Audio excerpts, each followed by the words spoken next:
The party that I joined 27 years ago is not the party or the same party today. It is now a party that's completely controlled by the extreme left. I am absolutely concerned potentially in March that we could have Labor and the left controlling both chambers. And that's why part of the reason why I've decided to run or seek pre-selection with One Nation, and I hope that One Nation members will support me. But I'm hoping to be part of Mark Latham's team come March and really hold whoever is elected to account.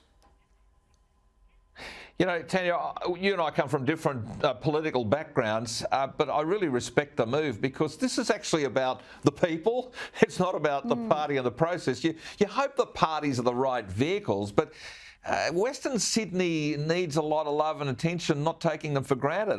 That's my comment about Western Sydney. Yeah, I think One Nation right now is the only party that's actually prepared to go into bat for families and communities of southwest and Western Sydney who are absolutely desperate for common sense policies. I think they're very tired of this very left-wing agenda. Many of the communities out southwest Sydney are very, for example, highly observant with their particular faiths. In Bankstown, it's almost an 85% of people would recognise themselves as being religious. And yet this is a party, a Labor Party just simply makes a mockery of this. I was probably one of the very last and rare members of the Labor Party that was actually a person of faith. It was very, very difficult. I think I was ostracised as a shadow minister and as a caucus member because of that. And I think the Labor Party is just completely so far left now that they're incapable of representing the values and views of people out in southwest and Western Sydney. Look, I know the Bankstown area well, and I understand exactly your point. I mean, Chris Minns and your former colleagues, they're going to be coming hard for you. I mean, are your constituents going to back you in? You know, if they come hard at you, have you got people around you?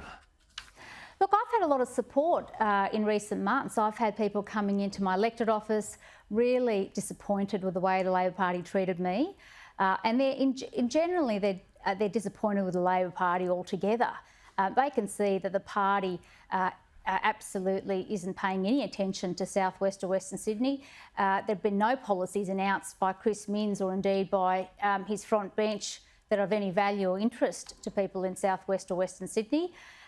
He completely is out of touch when it comes to understanding, I think, the vast majority of the views that are being espoused by people in Western Sydney. Like Mark and One Nation, I also believe in a robust education system that actually supports the fundamentals for young people and supports mums and dads and stops left-wing indoctrination. But that's not Labor Party policy at all. So you can see that the Labor Party is increasingly out of touch, I believe, with people in Western Sydney. Yeah, and I think values are really important, and obviously you're a person of values, as Mark Latham is. I mean, One Nation, I mean, what is it about the party which appealed to you? You see this as a vehicle to promote these sorts of things, and obviously you and Mark would be, working strongly together. Well, education's a good example. Also, I think One Nation and Mark's view on the natural resources industry, we've got a rich natural resources industry here in New South Wales that should be supported, be it coal and the forestry. But if it was up to the Labor Party, they will ban these industries. We know that they take their instruction when it comes to their energy policy from people that chain themselves to trees. That's what my biggest concern is about the Labor Party. I know some of these frontbench members of the Labor Party very well. I know their views. And it's not just, it's frightening what their views are when it comes to energy and electricity, but also legalising drugs, wanting to teach gender fluidity in schools. This is the agenda of some of these shadow ministers, and what Chris Minns is doing, and it's very cunning, he's suppressing that right now. He's told his extreme left members of his front bench to just back down, be quiet for now, let's get across the line, and then we'll deal with your agenda. But I know that many of these prominent front benchers do have very extreme views, and once they're elected, if they are elected, and let's hope not, come March, but they will push this agenda through. And part of the reason why I'm running for the upper house is that I don't want a Labor Party and the left controlling both chambers of Parliament in New South Wales. Yeah, well, I mean, let's look at the way that Western Sydney has voted against what the Labor Party have touted in the past. The same-sex marriage debate was interesting. Correct. For instance, those people of faith stuck to their faith. They didn't follow the politics. I mean, Labor's sort of taking the vote in Western Sydney a lot for granted. I reckon a lot of people in Western Sydney, well, they're going to cop that economic impact of all this wokish rush to renewables. I mean, the costs of electricity, the availability of electricity, jobs, they're all issues. They're real issues for people. Absolutely, Gary, but it's also an issue for people out in the regions. I think about when I was the Shadow Minister for Natural Resources, I met a number of people out in towns across New South Wales in the forestry industry, and I felt so sorry for these workers because they're members of a union that pay affiliation fees to the Labor Party, but yet the Labor Party doesn't represent their views. They want to ban the forestry industry in New South Wales. They want to ban coal in New South Wales. They're not interested. I was a lone voice in that Shadow Ministry cabinet often, and I felt that I was absolutely worried when I was in the Shadow Ministry, what sort of a government would we be? And that's why I'm delighted that I've left the Labor Party. I could see no hope in the Labor Party. I don't think Labor is ready to govern in March. I think they've still got a lot to learn from their past mistakes, but at the same time, they haven't been honest with the public about their agenda. They're not honest about what some of their frontbenchers are really about.